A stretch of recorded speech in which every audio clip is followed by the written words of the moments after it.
You didn't wake up one day and decide to disappear. It didn't happen overnight.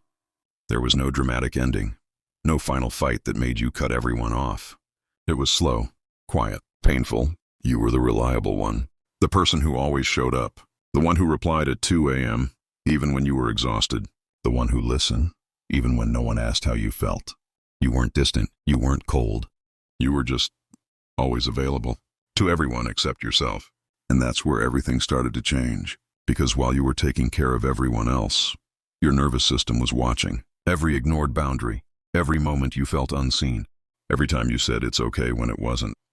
Your body was keeping score, and that's where psychology comes in. Your brain doesn't care about being liked, it cares about survival. According to polyvagal theory, your nervous system is constantly scanning for safety or danger. And when it keeps finding emotional stress, rejection, disrespect, unpredictability, it adapts. Slowly, you stop feeling safe around people. You move from connection to protection, from being open to becoming guarded. And one day, without even realizing it, you start pulling away. Not because you hate people, but because you're tired, emotionally exhausted, drained in ways you can't even explain. And then something unexpected happens. You feel relief, not guilt. Not sadness, relief. And that's the moment everything changes.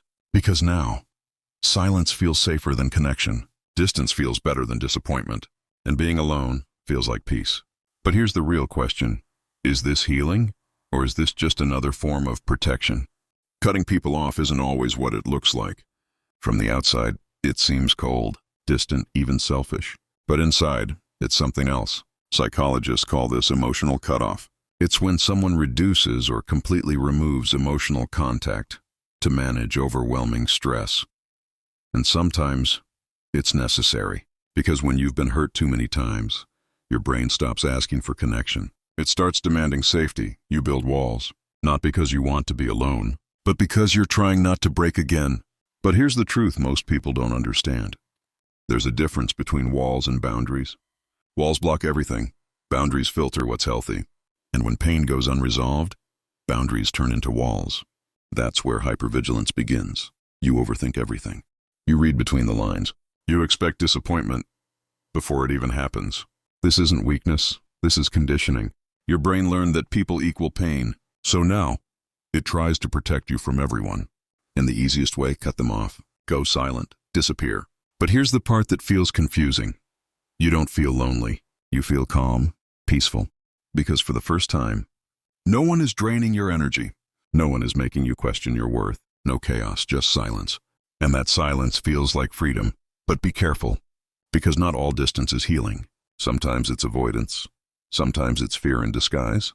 But sometimes it's growth. It's finally choosing yourself after years of choosing everyone else. So don't just ask, why did I cut people off? Ask yourself, what was I tolerating before this? Because healthy relationships don't make you feel unsafe. They don't make you shrink. They don't make you disappear. So if you walked away, maybe you didn't lose people. Maybe you found yourself. But real healing doesn't mean shutting everyone out forever. It means learning who deserves access, turning walls back into boundaries, and choosing people who feel like peace, not pressure, because your silence was never weakness. It was survival. And if this felt like your story, subscribe for more deep psychological truths, because understanding your mind is how you take your power back.